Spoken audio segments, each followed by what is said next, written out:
கிள்ளி அவங்களோட வளர்ச்சி எல்லாம் மன வளர்ச்சி, உடல் வளர்ச்சி போன்றது எல்லாமும், அப்புறமா சட்ட ரீதியாக 18 வயசில் அறிவு வளர்ச்சியும் போதும்னு சொல்கிறாங்க.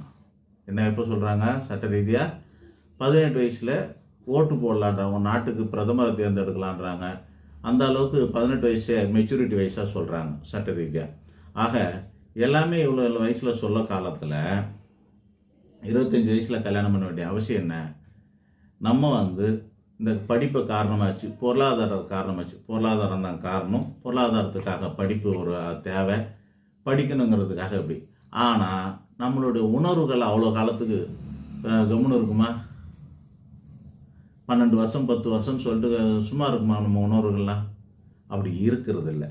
அதனால் இப்போ ஏற்படுற காதல்லாம் உடல் தேவைக்கான காதல் தான். முழுக்க முழுக்க எதற்கான காதல்?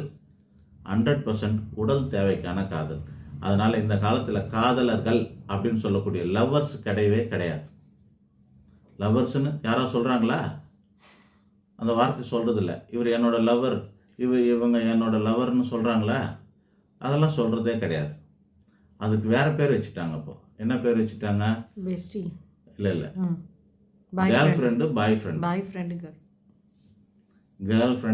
ஃப்ரெண்டுன்னு வச்சுக்கிறாங்க.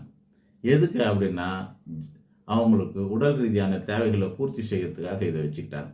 100க்கு 100% உடலியல் தேவைக்காக தான் அவங்க காதலை பயன்படுத்துகிறாங்க அப்படின்றது தான் நம்மளோட கருத்து. ஒருவேளை ஒருத்தர் 2 பேர் நம்ம மேலே கோச்சிக்காமல் இருக்கணுங்கிறதுக்காக அதில் கொஞ்சோண்டு டிஸ்கவுண்ட் கொடுத்துரும். 90% பேர் அவங்க உடல் தேவைக்காக தான் காதல் பண்ணுறாங்க. மீதி 10% பேர் ஒழுக்கமானவங்க அல்லது அந்த தேவைக்காக நான் பண்ணலை அப்படின்னு சொல்கிறவங்கன்னு சொல்லலாம். யாரெல்லாம் என்னை ப்ளேம் பண்ணணும்னு நினைக்கிறீங்களோ நீங்களாம் அந்த 10% இருந்துக்குங்க. மீதி பேரெல்லாம் 90% இருக்கிறதா நீங்கள் நினச்சிக்கோங்க. சரியா? ஆக மொத்தத்தில் இந்த காலத்தில் காதலை பற்றி நீங்கள் என்ன நினைக்கிறீங்க அப்படின்னு நீங்கள் கேட்டது நான் மட்டும் இல்லை, உலகமே நினச்சிக்கிட்டு இருக்குது, எல்லாம் தெரிஞ்சுக்கிட்டு இருக்குது. சட்டம் தெரியும், கவர்மெண்ட்டுக்கு தெரியுது, நீதித்துறைக்கு தெரியுது, அப்புறம் சோசியல் ஆக்டிவிட்டீஸ், அதாவது சமூக ஆர்வலருக்கு தெரியுது, எல்லாருக்கும் தெரிகிறது எதற்காக காதல் செய்கிறார்கள் என்று.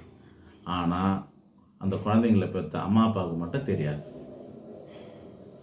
அவங்களுக்கு மட்டும் தெரியாது. இல்லை அப்படின்னு தான் நினைப்பாங்க.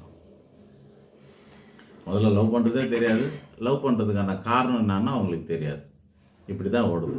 இதுதான் இந்த காலகட்ட காதல் பற்றியான விளக்கம்.